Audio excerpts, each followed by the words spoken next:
Good afternoon and happy birthday to Kenya. Exactly 50 years ago today, Kenya, a new nation, was born. And on that very night, on the 12th of 1963, the Kenyan flag went up and the Union Jack came down. This is KTN's coverage of Kenya at 50. Thank you for making time to be with us. My name is Edith Kimani. We'll be focusing on these and, of course, other issues that are happening in the country. Stay tuned.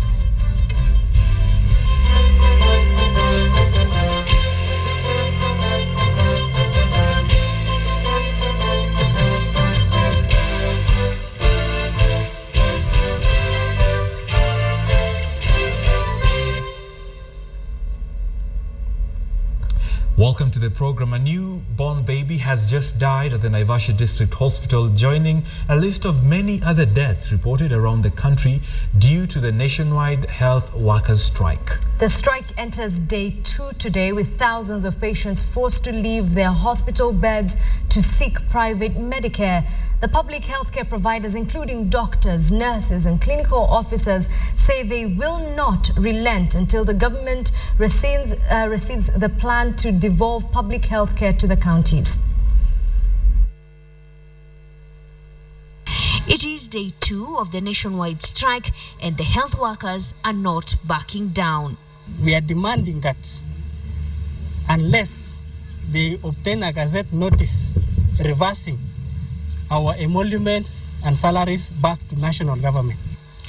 Public hospitals around the country have traditionally offered the cheapest and most accessible services to millions of Kenyans without private health insurance. Now, a massive exodus to private facilities means poor Kenyans will have to seek expensive services. Most of them are now simply stranded at the public facilities. Many are dying. Actually, nilikuja check up. Sasa nimepata madaktari hawayuko. So, inabidi niende hospitali nyingine Kijabe nirudishwe. Juices na lazima nikunywe hizo dawa. Sasa haja gani wa kutuangalia na wagonjwa wanakuvia huko kwa hospitali? Ako na sindano hata haja maliziwa dosi zake. Hatujui tutampeleka wapi sasa. The public health workers want the national government to retain control of healthcare and not put them under the county governments. If you work in the county that you don't belong, you will be subjected to all the intimidations, threats, plus even the issue of sacking. Some of the health workers claim to have received threats of sacking by governors in their respective counties. They have, however, dared the county governments to make good their threats. You can't just trash the healthcare workers to the dustbin like that. We must be listened to, and the issues we are raising are not just fears. And so the push and pull continues as patients are hit hard, even as the country begins celebrations to mark 50 years since independence. Mashirima Kapombe, KTN Newsdesk. Stand by. In Kisumu County, selected public health facilities have chosen to close down altogether as health workers stay away from work. Now, the Kisumu East Hospital discharged their patients and sent them free to seek help elsewhere. The Kisumu Governor, Jackton Ranguma, says he is thinking about filling the gap left by the striking medical staff. Here are the pictures from the lakeside city.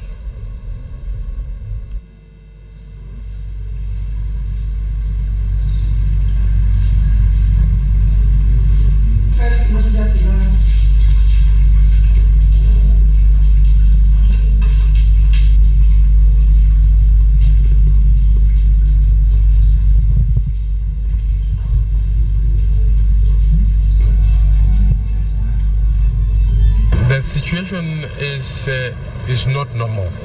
I mean, it's good to speak the truth because it is a strike involving all cadres of medical staff. But we are putting together an emergency arrangement that will deal with situations so that nobody dies as a result of the strike. Well, just to bring you up to speed on what's happening, it is day 2 of a nationwide strike by health workers who say that unless their demands are met to have healthcare services not devolved, they will continue with the strike. And we now move to Mombasa County, where Coast reporter Ferdinand Omondi joins us live with the very latest on that. Ferdinand, we've seen in Kisumu where the situation is becoming worse. In Nairobi, the situation is the same. What's it like in Mombasa? Well, indeed, the situation is the same here in Mombasa. Most public hospitals, starting with the Coast General Hospital, Port Reitz, and the others, have effectively been paralyzed. As you mentioned earlier, we have a situation where all medical practitioners are on strike, from the doctors, the nurses, the clinical officers, and even the lab technicians, protesting at what they feel is not a very well planned devolution of medical services. So the most affected departments are the surgical department here in the Coast region, the maternity wing, and the emergency wing, where we even had reports that already 2 had died, and the situation is getting there. There are very many patients who've been moved to private hospitals, and we also find situations where there are those who are supposed to have been treated but are not getting treated, especially the surgeries, those who need their wounds cleaned, and the situation is getting very dire. Well, to this end, the county government has now announced that it's looking to hire medical practitioners to mitigate the situation, as they're trying to find a solution with the local version of the Medical Practitioners Union. Governor Hassan Joho has announced that they're going to hire at least 100 nurses, doctors, clinical officers, and also get specialists to come and mitigate, especially in those departments which I mentioned earlier. He said they're targeting mostly, in terms of nurses, those who are retired, as well as those who have been unemployed so far. In terms of the specialists, they say that when we have had these situations before, there are those who have been willing to come forth and provide assistance, and they will be returning to them as well. Edith, he says that this is a local arrangement and the funding will be provided by the county government. And he also says that they will be negotiating with private hospitals around Mombasa to provide specialist or specialized services like dialysis at the rates that have been provided at the Coast General Hospital, in the hope that those will be referred there who cannot get treatment in the public hospitals. They may be able to do that at the rates which they've also been able to afford. The other detail is that they have now appealed to the practitioners in the private sector, rather than medical practitioners who are striking, to be considerate in their striking. In their opinion, where they're speaking at the Coast General Hospital, including a Member of Parliament from Vita, Abdul Somad Sharif Nasser, and the Medical County Director, they were saying that this is a constitutional arrangement and is something that they need to reconsider and not try to solve by way of striking. Edith. Now, Ferdinand, we're seeing something new here where all health practitioners, that's doctors, nurses, as you've mentioned, anesthesiologists, are all away from the hospitals.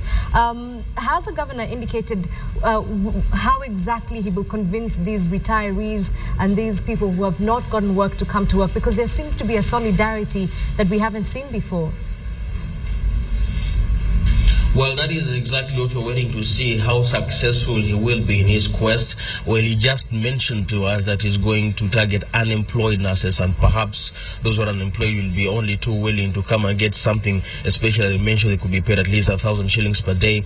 As for the retired nurses, we don't know how the reaction will be, but he looked very positive that they can get the numbers that they are considering. I am not very sure about the specialists, because the last time that the doctors were on strike, I do remember some specialists, private practitioners, joining in them and also boycotting the public hospitals. So perhaps they found a way to convince some to do, but this is something that we'll be monitoring to see exactly how the county government will be successful or otherwise in their quest to hire people in the interim, and whether also the doctors who are striking will be able to let them to come in there, because sometimes when strikes like this have occurred, those who are striking have also offered some bit of resistance whenever there have been other sort of people trying to take up, in quote, their jobs as they're trying to clamor for the changes they need to be effected. Edith. Ferdinand, speaking of specialists, a final question here. Those people who are scheduled for surgeries, you mentioned dialysis, these are specialized treatments that cannot go unmentioned and, of course, undone. Are there any people in the hospitals that you've spoken to on what are their alternatives?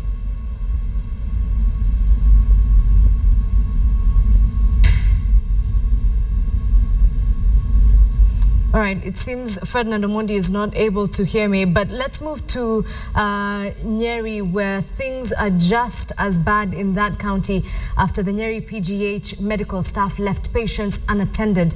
The Nyeri governor has called a crisis meeting, even as other governors around the country struggle to cope with the situation. 7 governors are saying they plan to hire temporary staff to hold stations in the abandoned health facilities.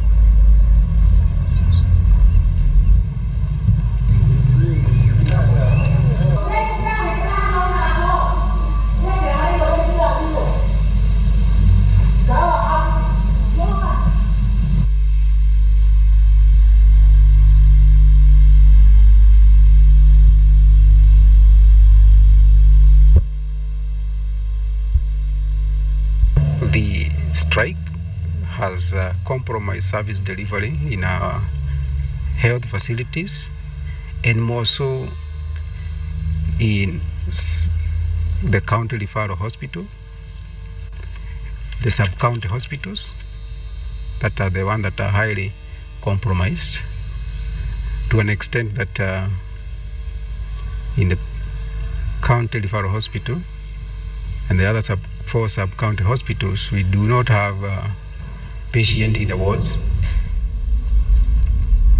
Away from health matters, let's talk of insecurity in the country, as tension is still high in Samburu County after 2 people were found murdered in cold blood in separate incidents, and among the deceased was a woman and a young boy. The woman was killed in Milimani village and the young boy was killed in Morijo area of Samburu. Now, both deaths occurred after a cattle raid attempt in the villages. Police are currently investigating the deaths.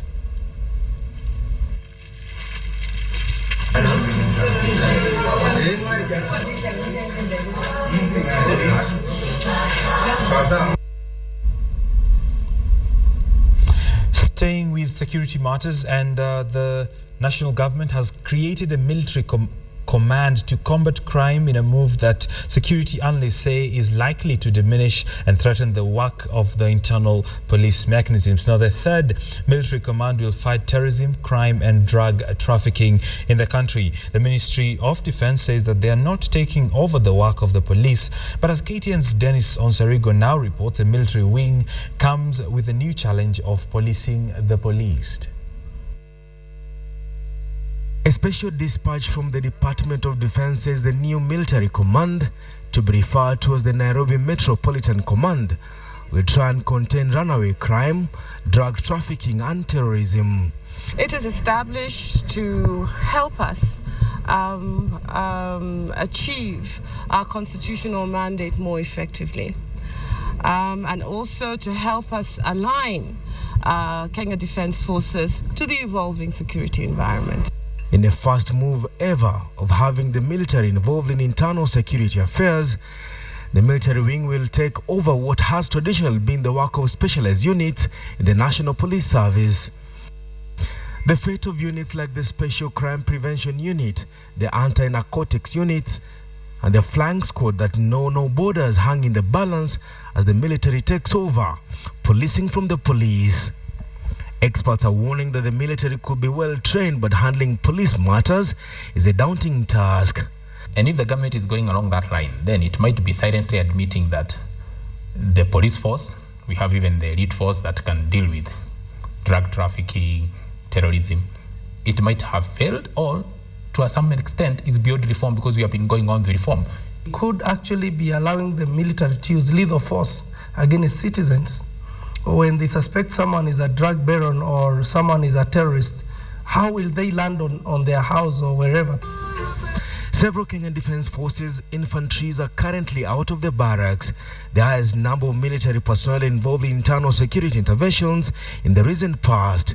The Ministry of Defence says KDF is not taking over the work of the police. We are not going to operate like the police. That is not our duty.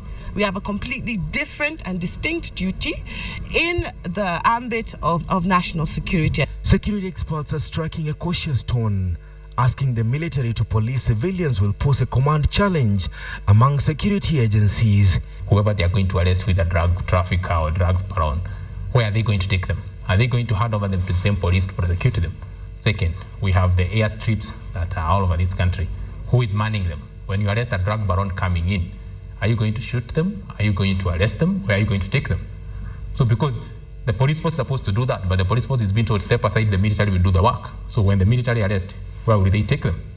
If the national government has its way, Kenya will join countries like Uganda and Rwanda, where the military cracks down on criminals and runaway crime. From matters of insecurity, let's focus on the celebrations at hand. That's Kenya at 50. Right. And, you know, any visitor to Nyeri will certainly not fail to notice the name Dedan Kimathi. It's imprinted pretty much on most... Kimathi Street, Kimathi University. Kimathi University, Kimathi Agrovet. Pretty much on every signboard you can think of. At least 5 key institutions, as Tunya is mentioning in this county, are named after the late Field Marshal who was captured by the colonial government at Karunani in Tetu constituency. Now, the replication of his name in the region is a testimony of how high he is regarded for his role in the fight for independence. Here now is KTN's senior reporter Karo Nderi, who visited various places bearing the name Dedan Kimathi. Nyeri and Dedan Kimathi in one sentence brings about a sense of endearment to the people of this county. This is where the late Field Marshal was born and raised in Tetu constituency. And to further showcase the significance of his name here, take a walk through Nyeri town. There's the Dedan Kimathi Stadium in the heart of Nyeri town, where public forums are held. A few meters away is the Kimathi Highway. The esteemed university of the region bears the same name, the Dedan Kimathi University of Technology, just to mention a few. This is where the late Field Marshal Dedan Kimathi was captured by the colonialists when he was shot right here in Kimathi location. And there are very many places and institutions that have been named Dedan Kimathi just to show the respect that not only the people of Nyeri had for Kimathi, but the entire nation. The area has been renamed to Kimathi location. Quite an esteemed name here. Dedan Kimathi Secondary School is another pointer. And did you know that the freedom fighter was a teacher at the neighboring Karunani Primary School, occasioning the name change of the secondary school to Dedan Kimathi? Anthony Mine of the Kenya National Museums Nyeri says gazettement plans have been implemented. Na sio tu Kimathi peke yake, mtu yoyote ambaye amepatiwa jukumu pengine na wananchi anahitaji kufanya mambo mazuri, hata yakumbukwe baadaye na siku za usoni, maana utakumbukwa kwa ile kazi mzuri ulifanyia jamii ama ulifanyia taifa. James Mushemi, aged 82, says he and Kimathi were friends and the renaming of many institutions is an honor. Sababu yeye alikuwa shujaa wa kupigania sisi tupate uhuru na tupate mashamba ile tulikuwa tunanyaganywa na wasugu. Sababu kwa hiyo sasa tunaona hiyo Kimathi ni kama jabaita wate shujaa. So loved was Kimathi that residents here believe that the home guard who shot Kimathi on his thigh met his death in mysterious circumstances. Zware ikatoka msituni ikakuta kisimei wa shaba, ilimufiga mpaka akakufa hapo. Ilikuwa na pepe kama hiyo, alikufa kwa hiyo shaba. Billboards bearing his name can be spotted across Nyeri to show just how revered Kimathi was and still is. Carol Nderi for KTN in Nyeri County. So I guess we should add to a list PCA Kimathi Parish. Kimathi Parish, right, yeah. And counting. Right. Well, we're still going on with the Kenya at 50 celebrations, and Teddy Mutuku, who is the son of the late Kisoi Munyao, who made history by climbing Mount Kenya to hoist the country's independence flag. Now, Teddy is following in his own father's footsteps by climbing the same mountain to hoist another flag to commemorate the country's Jubilee celebrations. The wish for young Kisoi is that he would be happy to wake up one day and come across a street named after his father. Kisoi will be accompanied by world-ranked mountaineers Robert Chambers and Dennis Rutovitz, both of whom accompanied his late father during his accomplishment back in 1963. Climbing the same mountain to to hoist another flag to commemorate the country's jubilee. So you learn a lot of languages, not by deciding that you want to learn, but they get inculcated into you slowly and slowly until you love the game. Well, I think it's something so noble that the two other gentlemen who were part of this 50 years ago are going to be there again. And having tonight. waited all that 50 years, man, I mean, they've kept themselves well, so I mean, that's quite a feat. It's a challenge. Will you be able to climb a mountain 50 years from now? I have a phobia for heights, so.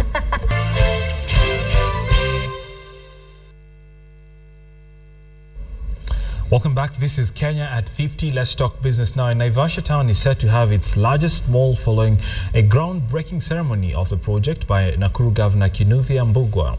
The mall, dubbed Buffalo, will be built at a cost of 3 billion shillings and is expected to be complete within 12 months.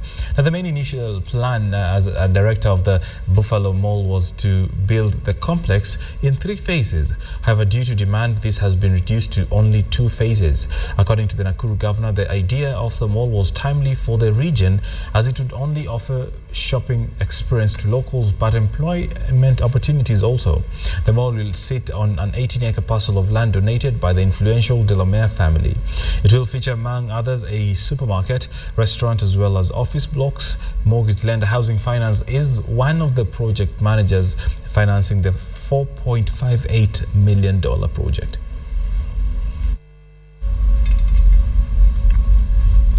Tens of thousands of South Africans joined dozens of world leaders from the National Memorial Service for former President Nelson Mandela. The service was held in front of a vociferous crowd in FNB Stadium in Johannesburg. Here are just some of the sights and sounds from yesterday's massive memorial event.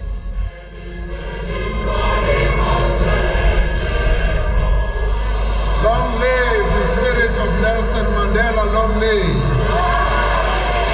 And in our African tradition, when it rains, when you are buried, it means that your gods are welcoming you and the gates of heaven are most probably open as well.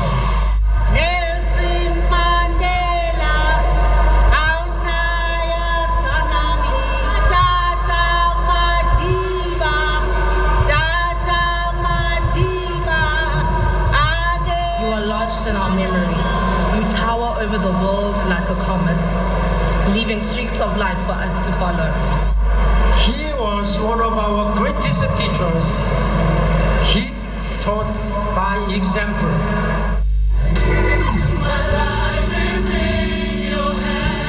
Sing it with us again. My life is in your hands. Johannesburg, my life is in your hands. Mandela taught us the power of action, but he also taught us the power of ideas. The importance of reason and arguments. The need to study not only those who you agree with, but also those who you don't agree with. Esse grande líder, Nelson Mandela. This great leader, Nelson Mandela, had his eyes on the future of his country, his people, and all Africa. The great man has left, but Mandela's thought and his spirit would live forever. Rendimos emocionado tributo a Nelson Mandela. Let us pay emotional tribute to Nelson Mandela, the ultimate symbol of dignity and unwavering dedication to the revolutionary struggle for freedom and justice, a prophet of unity, peace and reconciliation. He leaves behind a nation that loves him dearly. We promise God that we are going to follow the example of Nelson Mandela.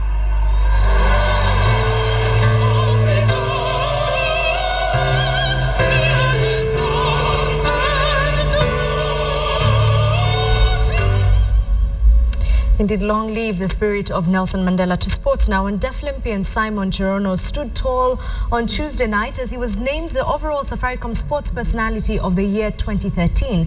Cherono, who won 3 gold medals during the World Deaflympic in Sofia, Bulgaria, was bestowed the honors in the ivory-burning inside the Kenya Wildlife Service Park in Nairobi during the 10th Sawyer Awards. World Marathon champion Edith Kimani and Ezekiel Kimani were named the Sportswoman and Sportsman of the Year, respectively.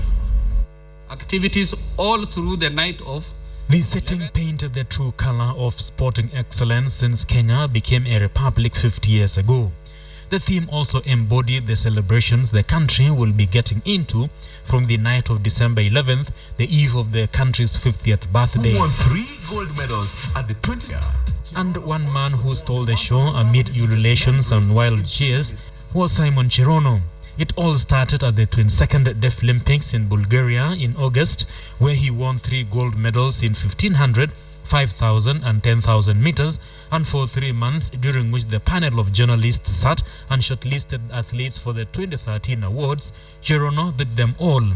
Cherono also won the special category trophy for men, while Beryl Wamira was the women's winner. And Kimani is Kenya's most decorated and successful steeplechasers in history. Ezekiel Kimani, who beat all odds in Moscow to win his back-to-back 3,000-meter steeplechase title a year after defending his Olympic diadem, beat strong competition from Rugby Sevens maestro William Baka and the only Kenyan in the English Premier League, Victor Wanyama, for the Sportsman of the Year award.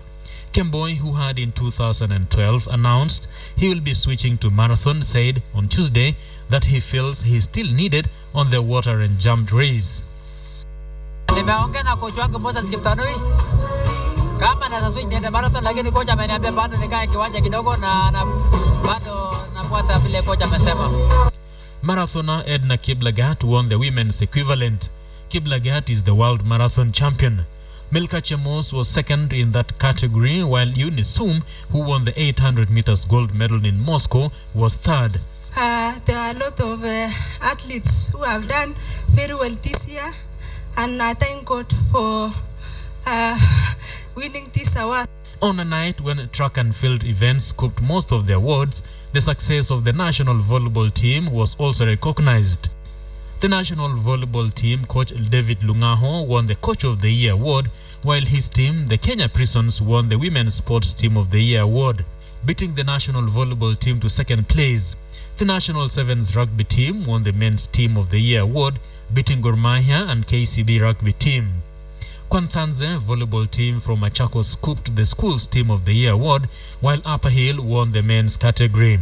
The Safaricom 10th anniversary awards coincided with Kenya at 50 celebrations, which start on Wednesday night.